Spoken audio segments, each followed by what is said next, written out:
Davvero dalla Sicilia può partire un cambiamento che raggiunge tutto il mondo? Assolutamente sì, ne siamo convinti, forse è un po' utopico, ma assolutamente fattibili.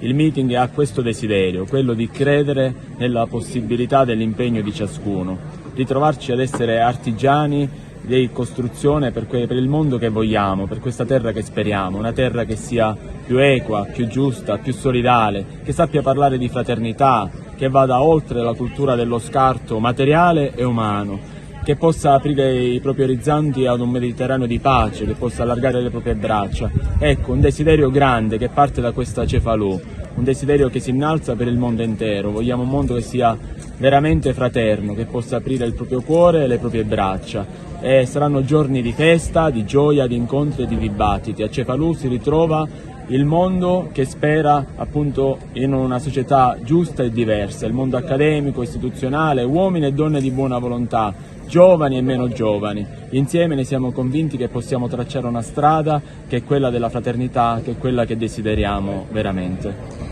Siamo veramente tanti qui, 500 soltanto i giovani, poi c'è tutta la famiglia francescana adulta. Quali sono i temi che stanno affrontando, da dove parte per arrivare a questo cambiamento, quali sono i sentieri da battere?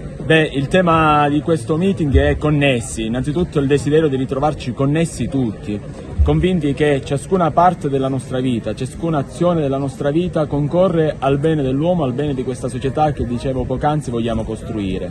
In questi giorni parleremo di intelligenza artificiale, parleremo di economia e nuovi stili di vita, parleremo dell'Europa che vogliamo, un'Europa voluta dai padri fondatori, che ad oggi deve ritornare nella sua idea iniziale, l'Europa dei fratelli, l'Europa dei popoli, insieme uniti. Parleremo del Mediterraneo, nell'idea di Giorgio Lapiro, un Mediterraneo che diventa un lago, il lago di Tiberiade, il lago della pace. Parleremo di comunicazione, parleremo appunto di tanti aspetti che concorrono al bene dell'uomo. Questa nella dimensione di ritrovarci appunto connessi in questa dimensione, nel desiderio di immaginare che i cambiamenti personali sono necessari per i cambiamenti culturali, e questo è il messaggio che ci consegna Papa Francesco, che consegna alla Chiesa ma che consegna al mondo intero.